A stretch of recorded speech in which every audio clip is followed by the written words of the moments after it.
You're listening to the Higher Attitudes Podcast, inspiration to lift your soul. Hi, this is Tom again.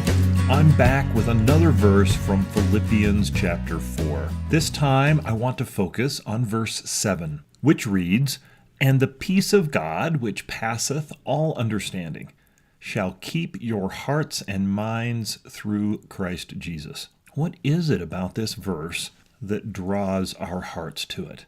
I think it's the words, the peace of God, and the promise that it makes. We all seek peace, and I like to imagine that the peace that is born of God is powerful in instilling in us trust in God, and that trust quiets the various fears of mortality. Let's remember that in the last show, we explored verse 6 of Philippians 4, and we were commanded in that verse to let go of our worries and our troubles, just to give them to God. We learned that gratitude was a key element in being able to surrender that anxiety. Gratitude then prepares our hearts for God's blessings. Without gratitude, we literally cannot be ready to accept what God has to give us. I would ask, what blessings specifically is he trying to prepare us for? Did you know that the word that peace was translated from in that statement, the peace of God, that word suggests literal and figurative peace. In other words, it implies prosperity, quietness, and rest. It also implies reconciliation, especially the act of setting something at one again, to set at one again. In other words, a relationship that perhaps was once severed being brought together again. I believe that this word peace is referring directly to the atonement of Jesus Christ. This is the very peace we need. We need to be reconciled with God, for therein lies safety, as well as emotional and spiritual peace. Now, be assured that the devil is the accuser. In fact, did you know his name means accuser and slanderer? But the peace of God, his forgiveness, our willingness to try better to follow him, these two things combine so that we can be at peace. We can find shelter from the constant barrage of accusation coming from the enemy of mankind.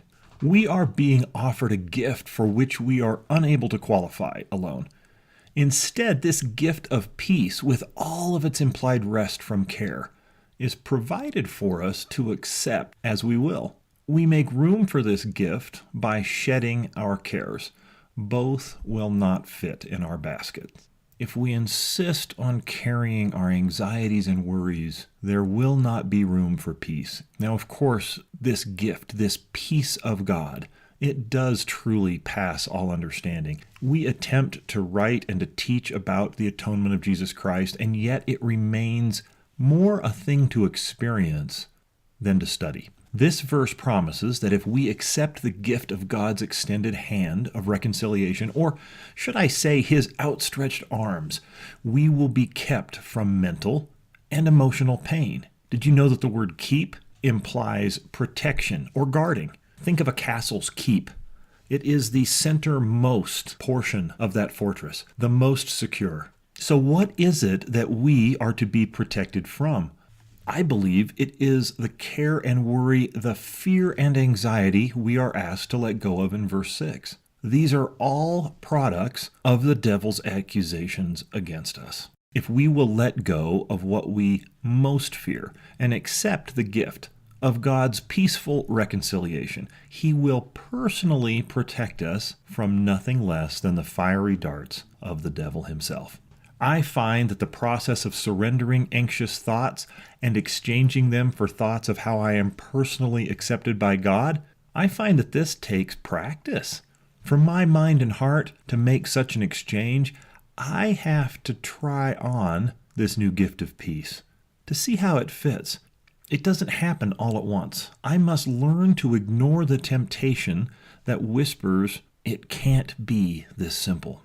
But when I try, and I feel the peace of God in my life, as I trust him to do what he has promised, to exchange my anxiety, my cares, my worries, for thoughts of peace, for hope sufficient to allow me to move forward in good works.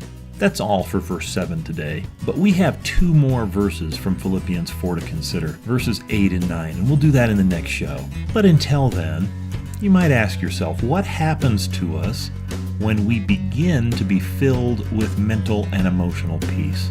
What effect does that have on our lives? I look forward to discussing just that with you next time. Thank you for listening. We'd love to have you join us on Facebook at facebook.com/higherattitudes. Do you have an uplifting thought to share? Why not join our Facebook discussion group?